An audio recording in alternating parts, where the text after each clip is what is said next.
Welcome to FN Studios.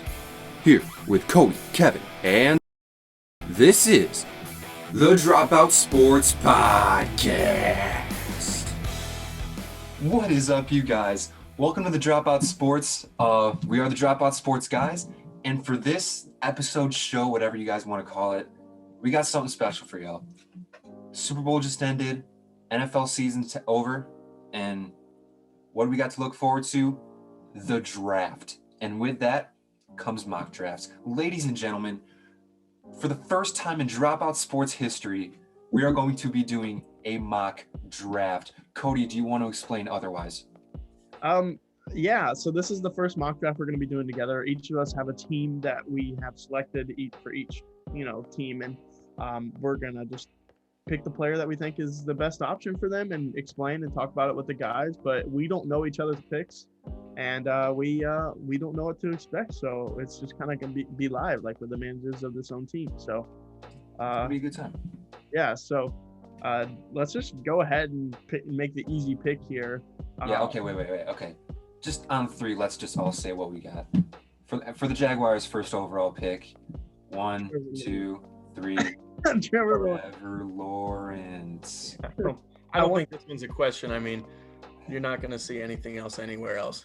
I wanted someone to say Justin Fields really bad. Man, don't give me that. Don't give me that. So right off the bat, the Jaguars need a quarterback with Urban Meyer there. Urban Meyer is, me and Greg are from Ohio. We're Ohio State fans. We know how great he was for Ohio State, but can he be great in the NFL? Question still remains. But it's a good start when you get Trevor Lawrence as your quarterback. For certain. I just think with the Jaguars, Urban Meyer, he's kind of like a culture changer, and Trevor Lawrence is that same type of player. So I think they're, with this pick, they're going pretty good places from here. 100%. In the right direction for sure. Yeah. It's you can't be like, we get Trevor Lawrence. This is not fair. What? I have the second pick as well as myself, and I have the Jets. And the Jets, I've seen a lot of mock drafts by people, and the Jets have a million different choices. They could be taking Penei Sewell. They could be taking Zach Wilson. They could be taking Justin Fields. They could be taking a receiver. They could be taking another offensive lineman. You don't know because it's a new coaching staff. Adam Gase just left, and they're looking for talented players. And I think they believe in Sam Darnold to hold the fort down for one more year, but also bring in their backup quarterback who will take over the next year, and Zach Wilson as the second overall pick. I think he's my second quarterback over Justin Fields. Some people have that, some people don't. I don't know. I don't believe you guys are fans of that theory, but I like Zach Wilson more. No, I think I agree with you with Zach Wilson over Justin Fields. I mean, I don't know. Justin Fields is pretty mobile, and he can throw the ball too. But Zach Wilson, he looked pretty good over at BYU. He's got a great arm, and he's even his arm is like, and not necessarily comparing him to these players, but he looks like Josh Allen and Patrick Mahomes when he's throwing on the run. He's got a cannon like that. So I think the Jets should go out and get him, and then attack free agency pretty hard. So I can easily see that through. Yeah. So that's all right. So I've got the third pick with the Dolphins, and I know everyone's talking. They want this Tua Devontae Smith reunion. And, I like that. Devontae Smith is great and everything, but I think they're going to go after the best receiver in the draft, which I think is Jamar Chase. So I've got the Dolphins going Jamar Chase. Okay. At number 3. I think he really opens up that offense a lot. To put him opposite of Devontae Parker, he's big, he's physical, and he's just a great player overall. So I think they go Jamar Chase here, and you can't go wrong with either one of these guys. But I like Jamar Chase better. I think that's a good pick. People tend to forget, and I say this a lot, but a lot of people are saying this now, but Jamar Chase was the number 1 receiver at LSU over Justin Jefferson, who just had a record-setting rookie year for the Vikings. Yeah. And get him paired up with a young quarterback in Tua and get him the help that he needs. The Dolphins already with a good defense. It's not a bad start. You look at what happened with Landry, LSU receiver, went to Miami. That started off his career pretty well. I mean, that is true. Let's just say Chase won't do that same thing. Exactly. So for this 4th overall pick, we have the one and only trade happening in this mock draft. And this is all what I think. I think that the Atlanta Falcons will trade down their pick to the number 8 spot in exchange for the Panthers number 8 pick. So the Panthers are now picking number 4, folks. The Carolina Panthers. We all love Teddy Bridgewater. Duke love Teddy. You love him. He's a comeback story. He's a guy that started off great, and he's just a likable guy. Yeah. But he's nothing long term for you. I don't think that you can say that Teddy Bridgewater will run the next 5 years, possibly get you to a Super Bowl. So with that being said, the Carolina Panthers, with the number 4 pick, are going to take Justin Fields. Now, I get that everybody loves the Atlanta Falcons taking Justin Fields, the Georgia kid going back to Georgia, but it's too much of a need. The Atlanta Falcons, I think they have the luxury to trade back and maybe get a couple extra picks in later rounds. The Carolina Panthers, they've got a young defense that I think can do pretty well. They need their offense to be just a little bit better. They have tools at the skill position places. They just need that one guy, that one X factor at quarterback, and that is Justin Fields. I can agree with this pick. I mean, Justin Fields obviously is talented. So pairing him up in the Panthers organization, where I like the Panthers a lot from last season, even though they lost a lot of close games. Teddy Bridgewater was a reason for that. He really wasn't a quarterback that could set them over the top to win those close games, and I think maybe Justin Fields has the potential to be that guy. So I do think they, however, lose Curtis Samuel this offseason, so I'd like to see them attack another receiver, but they do have a pretty electric offense and some players, and Robbie Anderson has come into a very good player, and DJ Moore has always been really good as long as he stays healthy. So I like to see him pair with obviously hopefully McCaffrey's back. Yeah. Yeah. And even at that, Mike Davis did pretty well in his position. Yeah, for sure. Yeah, Greg knows all about Mike Davis. I traded for him in fantasy football as soon as he stopped getting all those targets. He was so mad. I love it. So, the moment everybody has been waiting for, Cody Everett's Cincinnati Bengals pick. It's pretty easy. It's Penei Sewell. If it comes down to if I'm gonna pick a receiver or an offensive lineman he gets compared to some of the greats who have played recently, and he's athletic. He's good on the run. When he's in movement, he's huge and he can move.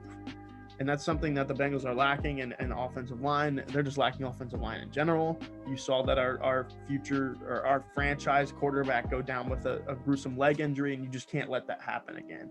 And you would be kicking yourself if you let this guy pass by and decide to take a wide receiver. You know, Cincinnati's not a very good spot for free agents to want to go. It's not like the best spot that they want to land at. So I think they go with the simple choice and take Penei and really upgrade their line. Yeah, I mean, I think not only do they do this in the draft, I think they got to also go out there and really go after a guy in the free agent market too. Yeah, I mean, you got to protect Joe Burrow. You got to protect him. You can't have him going down again. Yeah, he was getting hit game after game after game way too many times, and it was only a matter of time before something was going to happen. Everybody was saying it. I didn't want to believe it as a fan, but it happened. So go out there and sign Joe Thuney, and we'll have a good offseason, or Tyler Moore. I will say this though, if Jamar Chase is available at that spot, I think it's a little tougher of a decision, just because of Joe Burrow playing with him last year. Mm-hmm. But I mean, Sewell's a generational talent. It will be harder, and a lot of people are saying generational talent sounds dumb, but I think at the end of the day, you know what you need to do. All right, so I've got the 6th pick with the Eagles, and Eagles are obviously in dire need of a wide receiver right now. They've got 2 guys possibly leaving, so I've got them going Devontae Smith to pair him up with Jalen Reagor, who they picked last year. I feel like this one's obvious at this point. If he's available, I think the Eagles take him. He's the Heisman winner. He's extremely athletic. He's a great route runner. He gets himself open, and he's just. I think he's just going to be great in the NFL. We've got a good top of the class for receivers here. I mean, the Eagles have been known to have a terrible wide receiver for the past couple of years. So to have someone help out, probably Jalen Hurts, you got to go for it. If I'm the Lions right now, just to transition real quick, if I'm the Lions, I'm really excited. You want to know why? Because I personally think Jalen Waddle has a chance to be better than DeVonta Smith, and he was just overlooked this year because of injury. So I'm going to take Jalen Waddle for the Lions. But the Eagles are going to be kicking themselves twice in a year after taking Jalen Reagor, and then all the great receivers in their rookie season go after him. And then they're going to take DeVonta Smith, and Jalen Waddle's going to perform higher than that. And Kadarius Toney, I have a bunch of guys that I think it could perform higher than DeVonta Smith. He's great, Heisman winner, electric, but I don't know. The Eagles just don't give off good luck vibes for receivers, so I'm gonna have to go with Jalen Waddle for the Lions. Yeah, I think that's fair. I mean, he was outpacing DeVonta Smith before his injury, so yeah. I don't think it's crazy to say that he's better here. Yeah, and the Lions have a completely new coaching staff, so it's a perfect opportunity for you to go get your next receiver for the next 10 to 15 years. And okay, this pick is kind of flip-flops for me because the Detroit Lions, they obviously with Kenny Galladay leaving, probably leaving, they should pick a wide receiver, but I mean, the cornerback position for them is borderline piss poor. They've let go of like a bunch of guys in the past, and now they have a shell of defense, especially in the secondary. So I would, with Dan Campbell there and Kenny Galladay leaving, I wouldn't be surprised with this pick. I would just question it from just a defensive perspective. The only thing that set me over the top for taking Jalen Waddle and not a cornerback was the fact that Marvin Jones also has a high chance of leaving. So they could be losing their top two guys. And I feel like they just have to fill the void with a talented player like him. So, all right. So, with the number 8 pick, as we said before, this is the Falcons pick now. Yeah. And with the Falcons pick, they've got a bunch of guys going to free agency in their secondary. They have 2 safeties and their top 2 corners all going to free agency. And cornerbacks are one of the most expensive positions to sign in free agency. And at this position in the draft, you have 2 cornerbacks in Surtain and Farley that you could plug and play right away. I think Surtain coming off injury is not the greatest look for them. But with that said, Surtain has the size and the ability to just. I think he can be a shutdown corner at the 8th overall pick. I'm picking Patrick Surtain out of Alabama. I think Alabama guys are far and away better than any other place, especially Virginia Tech. Nothing against Caleb Farley, but Patrick Surtain is my top corner, and he's going to the Atlanta Falcons. That's good. I like the way you described that. It's pretty hard to not take the choice of Alabama whenever they're available, and it's a close decision for position-wise. But I think he's pretty set in stone as a cornerback and really established himself as a he really doesn't have a lot of flaws, if you know what I mean. So I like the pick for the Falcons. All right. Well, you just made my choice a little easier. Yeah. I was in between the same guys right here for the Broncos, so I'm going Caleb Farley right here. But you play against the Kansas City Chiefs twice a year, and Tyreek Hill and Patrick Mahomes, you're going to need someone out in the secondary to, defend that explosive offense. And I think Caleb Farley fits that perfectly for the Broncos. Obviously we're not talking about how good the rest of their team is and how good they can compete with Kansas City, but this is a step in the right direction. You got to keep up with Tyreek Hill, and Caleb Farley's fast and he's physical and he's got great ball skills too. So I think he fits this spot perfectly for the Broncos. The only reason he's in this conversation, he's obviously been very good, but in the conversation with Surtain is that he's so athletic and can play wherever you need him on the field. and they can pick for the Broncos to try to compete with that, the Chiefs in that division. So, Cowboys number 10. This is a very interesting pick just because they are the Cowboys. They have multiple needs. They need edge rushers, interior D linemen, cornerbacks, offensive linemen, just in general. They have a shell of a team right now. They have pieces. They have great skill position players. They have a defense that has been known to be decent. Don't know if that means anything, but with this pick, I think with seeing what Dak Prescott went through last year, you've got to pick an old lineman. And with that said, I'm picking Rashawn Slater out of Northwestern. All right. This guy, he went. The Northwestern Wildcats went 7-2. That can't be understated in the Big Ten, and in the Big Ten, there's some great defenses.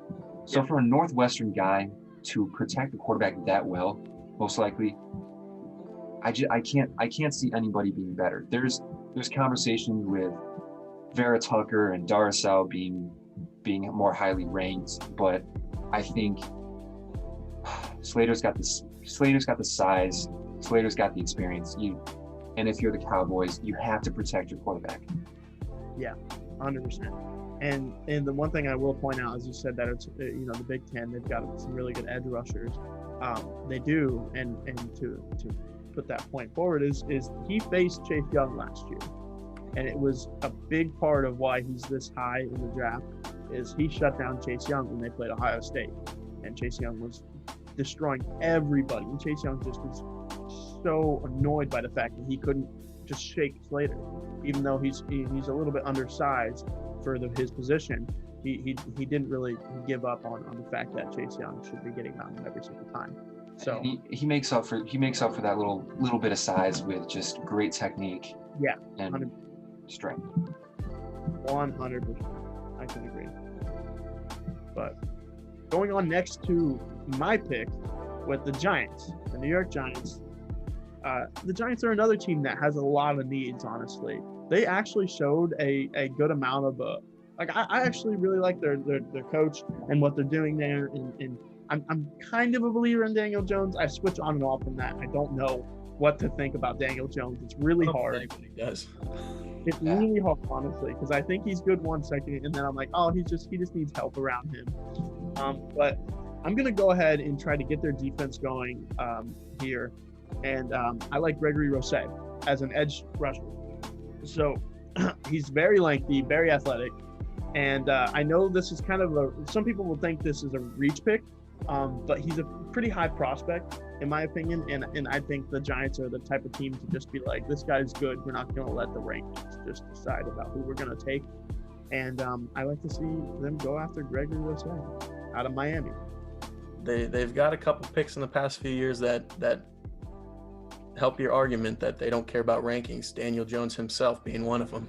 Yeah, he's arguably the best defensive prospect in this whole draft. So he definitely has the athleticism and length and skill to be that person. And I like the idea of him in the Giants defense. Yeah, I think a lot of people will say Kody Pay here, but he's a Michigan guy. Come on, you look at how that team did last year. I don't think you can say Kody Pay this high. I do think Gregory Rousseau is he's the best edge rusher in this draft. I think that Miami team with him and Phillips last year, they showed out. They did so many good things. They showed themselves to be top edge rushers. And Gregory Rousseau here, I would 100% agree with this pick. Thanks, Kevin. All right, well, 49ers, I've got them going another cornerback. Oh, one of the last 4 picks, is it?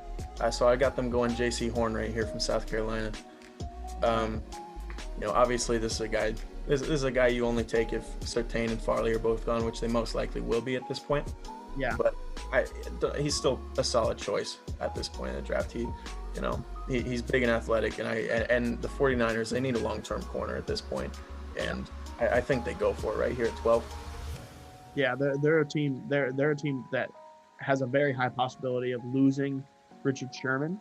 Yeah. Richard Sherman could be going. Get him on the Browns. No, not the Browns. We've heard that, man. I don't want him on the Browns, okay? No. Burrow has enough. No. Okay. No, that's all I have to say, okay? But I like the pick. He's also very good. This is a pretty good first round for cornerbacks, honestly. And I think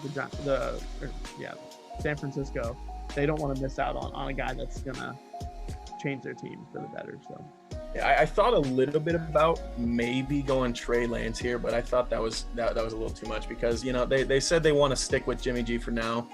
I'm just I'm just not sure how that's going to work out in the future. He doesn't look like the guy to me. all right. But With this 10 through 20, I think that there is some parity that could happen. There is toss up, but I would argue that Jason Horn here is a bit of a stretch.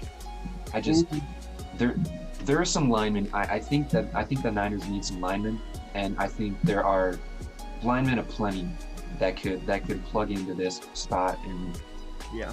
now I don't want to say do better because I will say this pick is justified, but I would rather go with an offensive lineman here. that's fair. The not San Diego Chargers, Yeah. Los Angeles, Scot.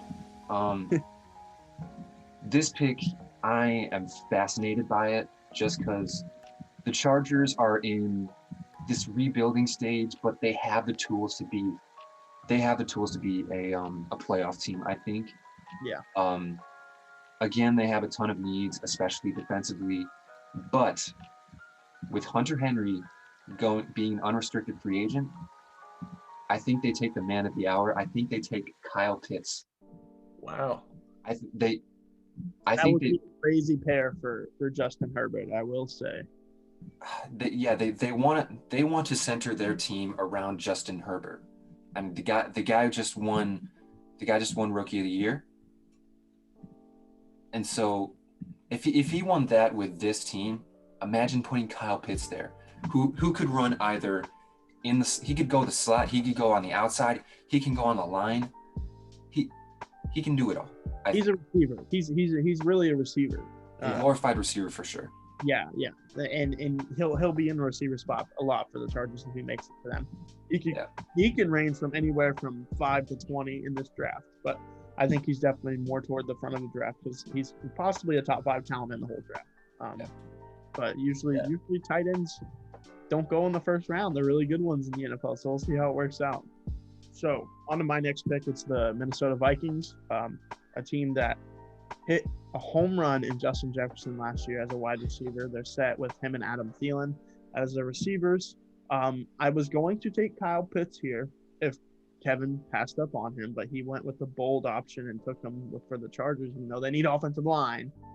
So I'm going to go with an offensive line prospect in Elijah Vera Tucker, who a lot of people would probably think Christian Darrisaw here, but I think Elijah Vera Tucker with his offensive tackle and interior offensive line, like guard, tackle, flexibility, I think he's a good option for the Vikings to really set him wherever they need him.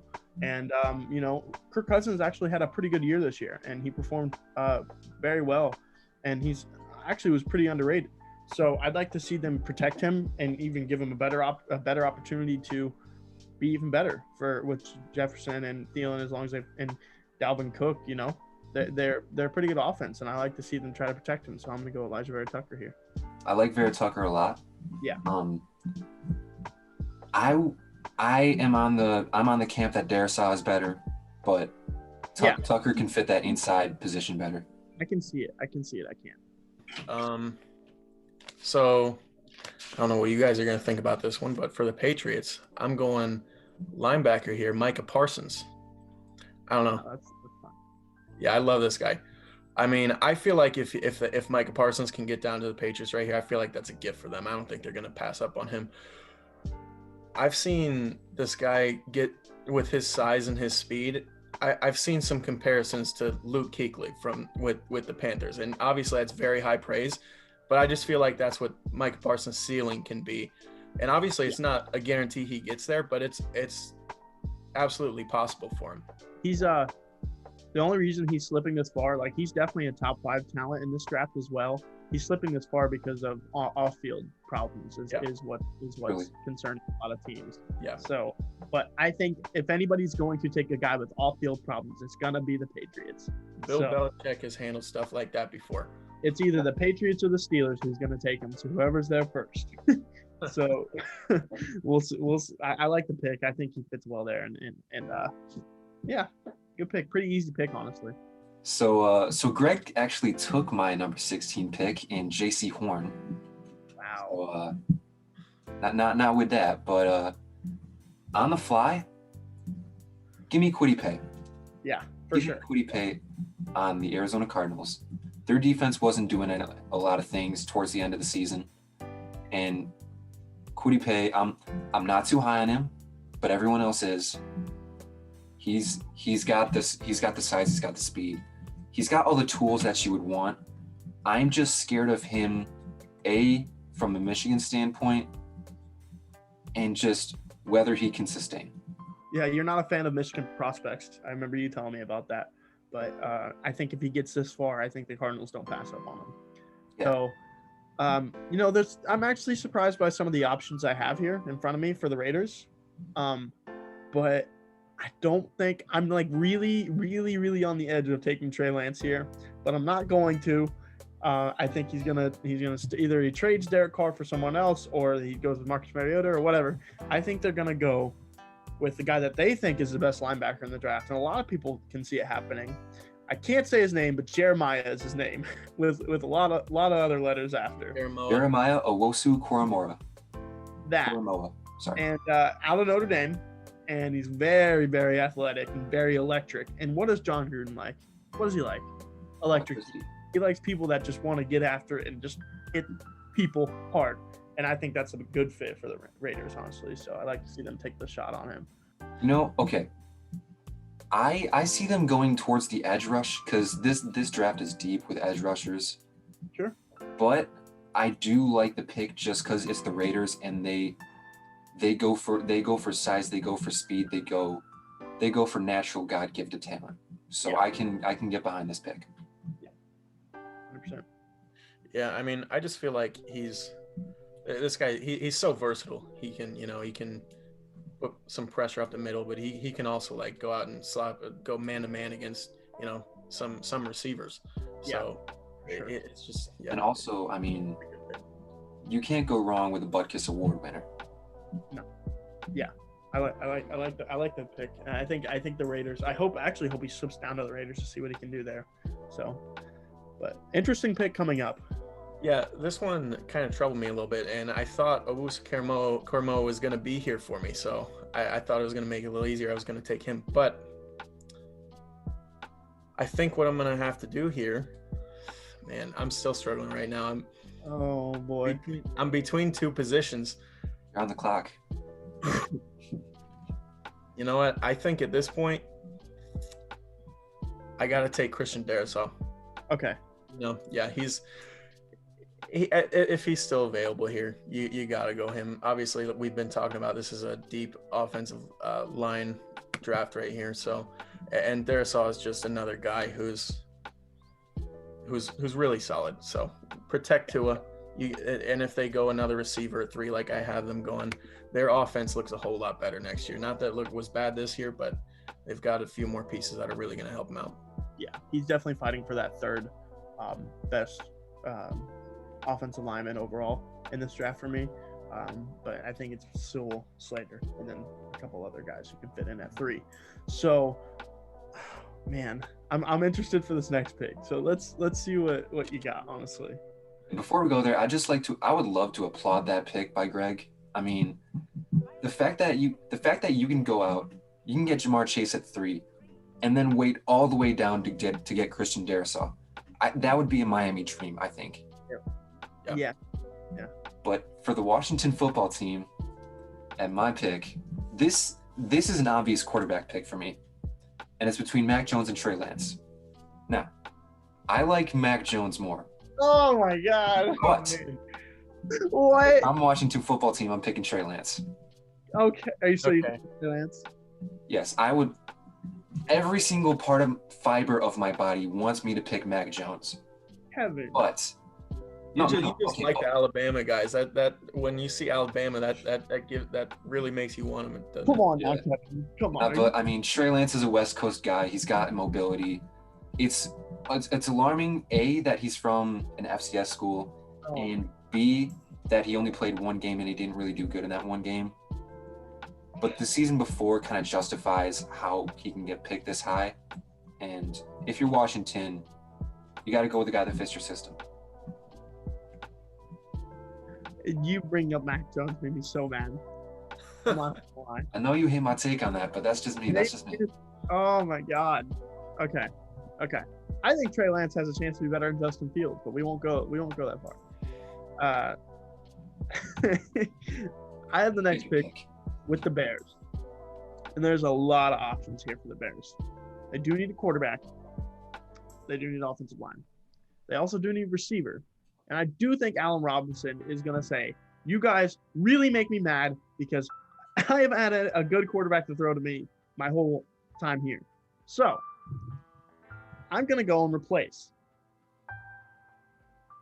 Allen Robinson with the receiver that I think is being underrated, but got a lot of exposure in the Senior Bowl and really showed out. Kadarius Toney will replace Allen Robinson for the Bears here with this pick. I like him more than Rashad Bateman and a couple other receivers that are Therese. I can't say his name. Terrace Marshall Jr. So I think they go with Kadarius Toney here, and I'm a big fan of Kadarius Toney. I like to see him. He gets a lot of he's very fast. He gets a lot of Tyreek Hill comparisons.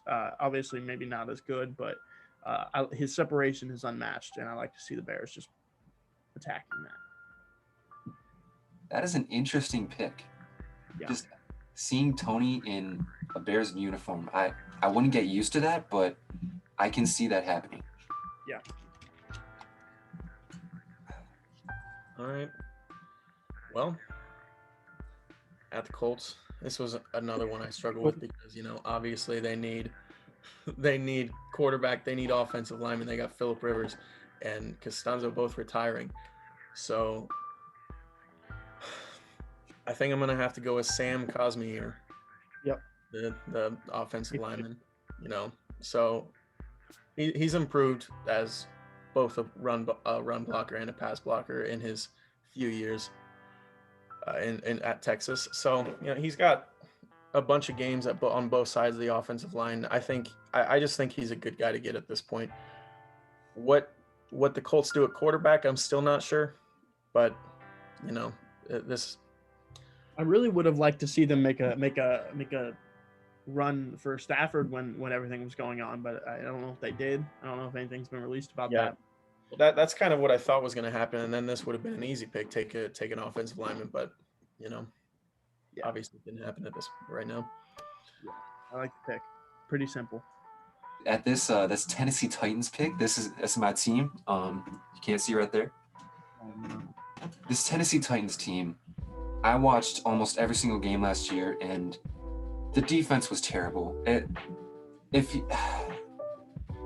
you're the head coach if you're Mike Vrabel, you can't look at this defense and say nothing about it, do nothing about it. The secondary is getting old. I get that, but at this position, I think you have to go with an edge rusher. We were almost dead last in the league in sacks. So as much as I would love to pick Zaven Collins, at this pick, I'm taking Azeez Ojulari. He's been one of the guys that have been rising this year. Wow. I know. I think this is a pick where you have to pick need over talent. There are other guys. As I said, I would love to pick Zaven Collins, put him at an edge rush position, but I think he's a natural blitzing linebacker, and we have linebackers aplenty. So I think you go with need. I'll trust your judgment. I don't really follow the Titans as much as you do, obviously, but I think that's a slight reach. But he is very talented, so we'll see how it works out for the Titans. But I won't point that out like that's not able to happen, because it really is. Teams do this. The draft never goes exactly how a mock draft by an NFL analyst does it. You know, it never goes like, who's there? Who do we need? No, they'll take the second guy if he's ranked below him a lot of the time. So I'm up with a very, very fun pick in the Jets for their second pick of the round. They went Zach Wilson. They're going to roll with Zach Wilson or Sam Darnold or both of them this season. But right here, you need another elite guy, another guy. And who am I going to take, you say? If I'm the Jets, I'm so excited right now to land Najee Harris. Are you kidding me? Are you kidding me?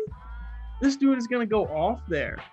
Oh my gosh. I am almost becoming a Jets fan, but just by the look at this, I'd be so excited to land Zach Wilson and Najee Harris. Jeez. That's how I feel about this. I think it's an easy pick. Yeah, I mean, I thought about Najee Harris at 18 for the Dolphins, just because, you know, obviously they need that spot, but I think it obviously you can't go wrong with Najee Harris. I think he's the best running back in the draft, and I think a lot of people would agree with that. I do like I love Najee Harris. Don't get me wrong, but I think there are other positions like wide receiver, corner that I could justify reaching there. But I love Najee Harris. I like to see the Jets. I know what you're saying about receiver and all that, because I mean it is Crowder and then an unknown and Denzel Mims of how he'll be. But if that's your worry, go out and sign a Marvin Jones. I mean, honestly, a reliable guy who can get the job done and be a good, you know, he shouldn't be that expensive. So if you want to fill a role, do that and then get a playmaker like Najee, in my opinion. So, but here we go. This pick is dedicated to Alexander Hook. So Greg, take it away. This just kind of comes down to team need for me. Villanueva's gone. Yeah. So I'm going Tevin Jenkins right here. I like Tevin Jenkins for the spot. I just feel like if they're bringing Ben back and they're going all in next year, you got to protect Big Ben at all costs if you're the Steelers, because he obviously is not mobile at all. He's not going to be moving around, and he's great when he's got time in the pocket. So you just gotta get a guy to protect him, and also Tevin Jenkins is a great run blocker too. So you can try to get that run game going where they weren't able to last year. I can agree with that. I'm not sure about Jenkins being there. I've got a couple guys ahead of him, but I like the pick of one. So I have the next pick with the Jags, and honestly, I'm pretty stuck. Not gonna lie. A lot of the guys that I thought would be available are not available currently, and I'm gonna make kind of a risky pick. He's definitely gonna be reached for, but we're gonna go with another Georgia guy. We're gonna go with Eric Stokes, cornerback out of Georgia, and they definitely need cornerback. Their defense was atrocious. I can't say that word. Atrocious. There we go. Kinda. But like we said, nobody was scared to face the Jaguars. Usually they're Saxonville, they're getting after the quarterback. They weren't doing that, and everybody was throwing the ball around their defense. So I like to see them take a chance on Eric Stokes to be their next cornerback of the future. Next cornerback of the future. Uh-huh. That's high praise for a guy going at the end of the first round. Yeah. I mean, like they need someone, and I think it'll be Eric Stokes. Okay. I'm not gonna question him. Good question. What we've been waiting for. I'm up with the Browns, and you know what? Honestly, at this point, if I'm a Browns fan, I'm screaming at the TV. Zaven Collins. You know, you got to take this guy right now. So you're taking Travis Etienne? Yeah. Get a third running back for that system. No, but Zaven Collins at this point, he's going to be great, and the Browns really showed that they are really in need at that linebacker position in the playoffs. So I just think you can't go wrong here, and Browns fans should be very excited if this is the way the draft works out for them in the first round. 100%. I can agree with that. The Browns are a very talented team. I've been a big fan of Zaven Collins, and I texted Greg was one of them in the group chat like a month or two ago and said, "Do you guys want Zaven Collins? Trust me, like he is very good." So I like Zayvon Collins a lot. Mhm. All right. If I'm the Ravens, I'm jumping out of my seat right now. This 27th pick might be the steal of the draft. Let's hear it. Hold on a second. One reason. So you guys know how I like my Alabama guys, don't you? Oh my God. Give me Christian Barmore at this pick. Look, the guy's been rising. Mel Kiper Jr. has given him A picks just on every single one of his boards. And they need an interior lineman. Can you not find it? I'll find him. This guy's been rising ever since the national championship, where he had two of the most impressive tackles all season. I mean, he performed against Notre Dame. He performed against Ohio State. The dude shows out, and he's got the size. He's got the strength.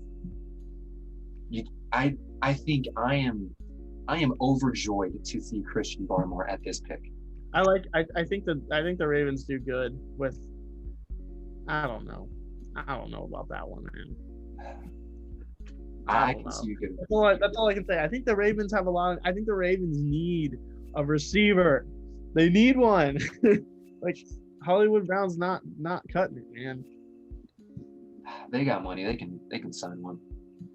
Okay, Right. Next is me. I have the Saints, and for me, I see the Saints going out, and they also need a receiver, in my opinion. Michael Thomas is very good. Emmanuel Sanders was he was in his first year there. He was inconsistent, and Michael Thomas was not reliable, honestly, for being on the field. Injury is a scare, but also the matter of fact that he punched someone in the practice. I think you got to go out and get another receiver and just make this offense even more electric. Their defense is pretty good. It was very good this past year, but if you really want to just set your offense over the top and be electric next year, because you don't know who you're going to have at quarterback, go get him another threat. And for me, that's I can't say his name. Ross St. Brown. Yeah, I'm a big fan of him, and I like to see them go get him and make some plays in New Orleans. If I can figure out how to get back, there we go. That man, the way you guys have been drafting receivers, my board is very different from you in terms of who goes where. Receivers are never picked in the order they are projected to be picked in my opinion. That's true. You know what I mean? So I see the Saints being like, okay, this is our guy. We like him more than Bateman, than Rondell Moore. Like that's just how I feel about it. All right, at 29, I wanted to go Jalen Mayfield here, but I honestly did not think Rashad Bateman was going to get down here. So I'm going Rashad Bateman. I just feel like the Packers need another receiver right now. They've got Devontae Adams, who is their catch anything, get open all time guy, but I don't think they've been able to find consistency with Marquez Valdes-Scantling and Alan Lazard, and I feel like Rashad Bateman gives them a chance at that. So yeah, I feel like he'll be able to contribute right away with Aaron Rodgers throwing to him. I can agree. He can be that dude. That's right neck and neck with Devontae Adams, I think. All right. This is for all the people in the 716. Oh my God. This is for the Buffalo fans out there. At pick number 30, look, initially I had Najee Harris. I think you have to go with size, and I respect whoever got him to get Najee Harris off the board. But now that Travis Etienne is down to me, I'm picking Travis Etienne. Yeah, they need running back. Yeah, they need a running attack. Devin Singletary and Zach Moss, they could not find holes last year. Ask any Bills fan. That running game was borderline atrocious. Nothing against them; they're NFL players. Yeah. I want them to come to my house and kill me. But the Bills, with the offense that they run, if they can keep Dable, they have a pass-first offense, and you need a guy in the backfield that can catch the ball. Last year, Moss was not that guy. Singletary could be that guy, but again, he's not a three-down back. Etienne can do it all. He's especially a catching back, and you have the pick there. Go for it. So first of all, I like the pick, Kevin. They need a running back. Bills fans would be so excited if he made it to them. I have the Bucks now, and I have a really hard decision because Joseph Osai should not be here, really, and I don't know if he will be here on draft day, all the way to the Bucks, who are in dire need of edge. But also, I'm a big Jalen Phillips fan out of Miami. So I'm stuck here, and honestly, people might get mad about this, but I'm going to take Jalen Phillips. I watched both film, and I saw some athletic, insane talents out of Jalen Phillips, and he just fits for the Bucks. That's just how I feel. I just think he fits for the Bucks, and he's going to go out there and just personally, I think he has a chance to be the best edge in this class, just out of pure talent, just pure athletic talent. So pretty I 100% agree there. It is a toss-up. Joseph Osai shouldn't be here. I mean, yeah. So you can say the same thing about Jason Owa. I think Titans made a wrong decision there. I mean, Yeah. you know, we might have screwed up. Yeah. But I like Jalen Phillips just because Miami mentality, and he turned it on with the pressures at the end of the season. Last but not least. All right. Last but not least, you guys might think I'm a little crazy. Uh-oh. And maybe this is my bias coming out, Oh, no. but I just got to get an Ohio State guy into the first round. Oh. And the Chiefs need inside offensive line. Oh. Wyatt Davis, the right guard from Ohio State. I'll tell you what, I like him a lot. Some guys are dropping him a little bit on their boards, but that's fine. You have to protect Patrick Mahomes with everything that you have. Imagine the Chiefs with an elite offensive line. If you can get a great offensive line, that offense becomes even better, which I know sounds crazy to hear, but I think they can be even better. Give Patrick Mahomes more time, and I think you're golden here. Wow. Yeah, I actually have the same person going there. Really? I have a couple of offensive linemen go above him, like Liam Eichenberg, Alex Leatherwood, but I like Wyatt Davis going here. That's all I'll say. That's fine with me. But wow, that's all I have to say. There was a lot of talented players still left. Nick Bolton, Yo, who do we have left? We have Joseph Osai left. Yes, Nick Bolton is also left. There's a couple receivers who I thought would be taken. Me too. They're also left. I can't find where I can see what's left. So. You're okay. But oh man, I think we did a pretty good draft right there. Honestly, I can see a lot of the players we picked going where they will. I like it, guys. I'm a big fan. I think obviously the teams that I picked for, were a lot better. But as you guys reached on a couple players, but that's all right. Wow. Just thank you. The thing about mock drafts though is when we post this, is we might be attacked by a couple fan bases for some of the people we took. So just be ready for that because I'm excited. Bring it on. Yeah, exactly. Yeah, let's get the hate going. Yeah, but I think that's it for today, right? Are we good? Yeah, this is it for our mock draft special. Yeah. So guys, please make sure to download the TWSN app and follow us on all socials: Twitter, Instagram, even TikTok. Go check it out, guys. And this should be posted here pretty soon. And enjoy it.